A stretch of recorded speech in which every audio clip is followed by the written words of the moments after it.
Hello and welcome all. Myself Neetu Gupta from NLS Bangalore. So in this session we are going to take up legal current affairs. In the last session we have discussed the topic union and the states. Is it clear? Under that we have discussed revocation of the special status of Jammu and Kashmir. Is it clear? By the topic itself clear that earlier there was a special status given to the state of Jammu and Kashmir under Article 370 of the Indian Constitution. Is it clear? Now that special status has been revoked.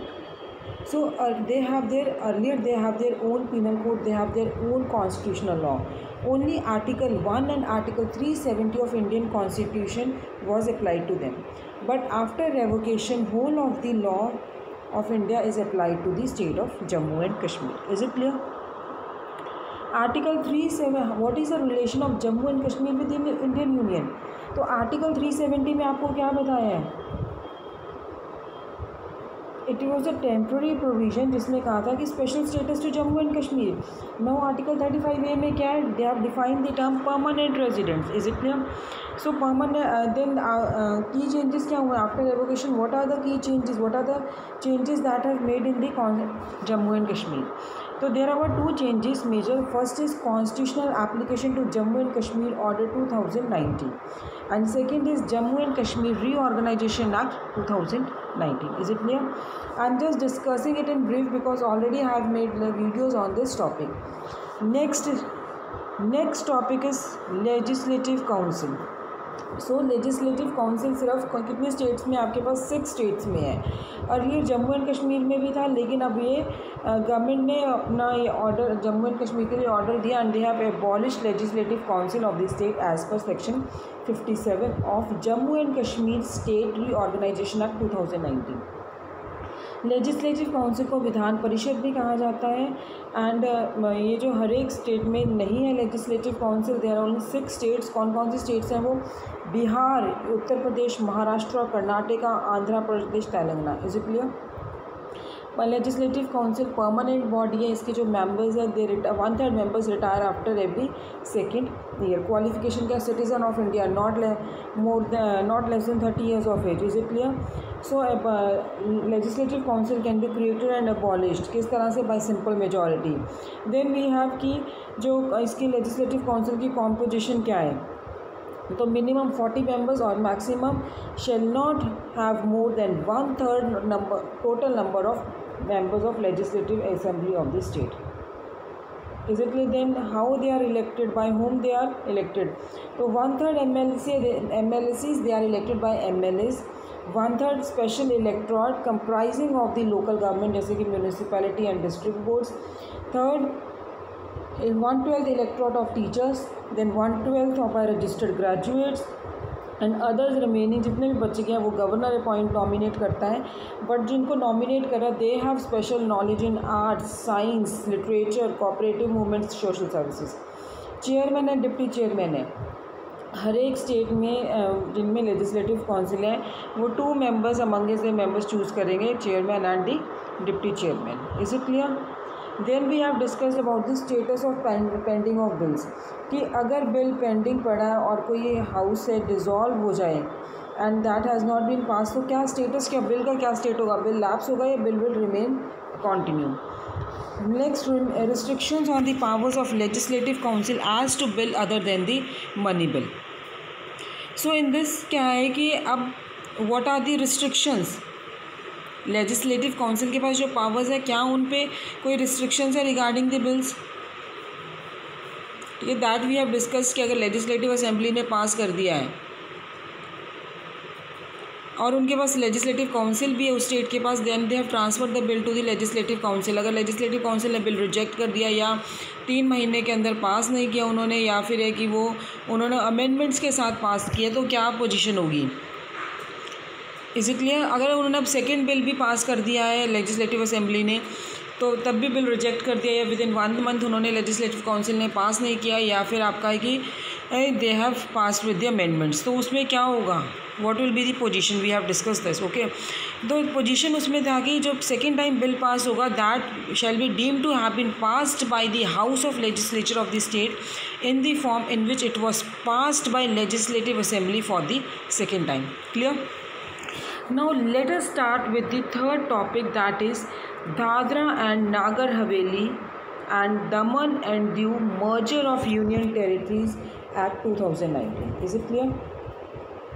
तो अब ये जो act है इससे हमें पता इसके नाम से हमें ये पता लग रहा है कि ये जो दो यूनियन टेरिटरीज थी, Dadra and Nagar Haveli, Daman and Diu, they were two separate union territories. Now these territories have been merged, they have become one union territory.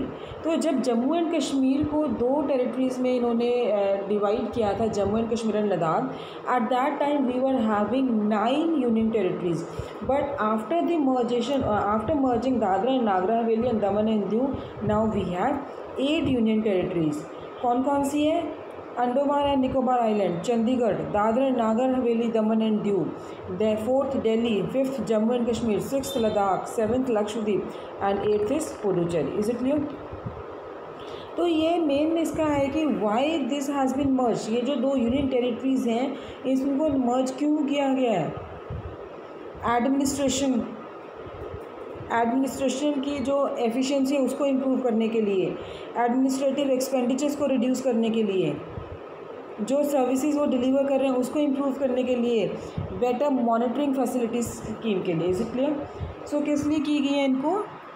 C on your screen, this was done in view of fruitful utilization of man power, improve administrative efficiency, reduce administrative expenditure and improve service delivery as well as facilitate better monitoring of scheme.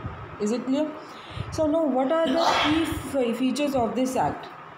ये जो आपका act है Dadra and Nagar Haveli and Daman and Diu merger of union territories act 2009, what are its key features? तो सबसे पहले अगर आप देखो, मैंने आपको प्रीवियस लेक्चर में बताया था there are 12 schedules to the Indian constitution. तो आप वेरी फर्स्ट शेड्यूल देखोगे, उसमें क्या है? Names of the state and union territories. तो फर्स्ट शेड्यूल को अमेंड किया गया। Is it clear? This act has amended the first schedule दोनों टेरिटरीज़ को मर्ज करने के लिए। Is it clear? तो अब ये क्या है इसमें, अब नाउ सिर्फ शेड्यूल की अमेंडमेंट हुई है which is related to the status of union territories. So it is not an amendment to the constitution as a constitutional amendment under article 368 of the constitution. Now आपके mind में ये question आ रहा होगा कि article 360 क्या है? Article 360 is related with the amendment of the constitution. Is it clear? Now what article 240 clause 1 says, ये कहता है कि सो इट सेज कि प्रेसिडेंट के पास यहाँ पे पावर है। आर्टिकल 240 क्लॉज 1 प्रेसिडेंट को अलाउ करता है कि he can make regulations for the union territories including union territory of Daman and Diu and Dadra and Nagar Haveli. Is it clear? तो ये जो एक्ट है, this act amends article 240 clause 1 to replace this territories, union territories with the merged union territories. Is it clear? Then third amendment क्या हुई थी आपकी इसमें? Representation in Lok Sabha. तो रिप्रेजेंटेशन इन लोकसभा में क्या है? अब जो there is a law representation of peoples act 1950, इसका जो फर्स्ट शेड्यूल है ये क्या प्रोवाइड करते हैं? तो दोनों यूनियन टेरिटरीज़ को this schedule provides 1 seat in Lok Sabha, दोनों को 1-1। दादरा एंड नागर हवेली को 1 सीट ये देता है लोकसभा में, एंड दमन एंड दीव को 1 सीट। ठीक है? So provides 1 seat in Lok Sabha to each of the 2 union territories. सो ये जो बिल था, बिल ने किसको अमेंड किया है? इस शेड्यूल को भी अमेंड किया है ताकि दोनों को, अब दो मर्ज हो गई है तो they should get 2 Lok Sabha seats to the merged UT. Is it clear?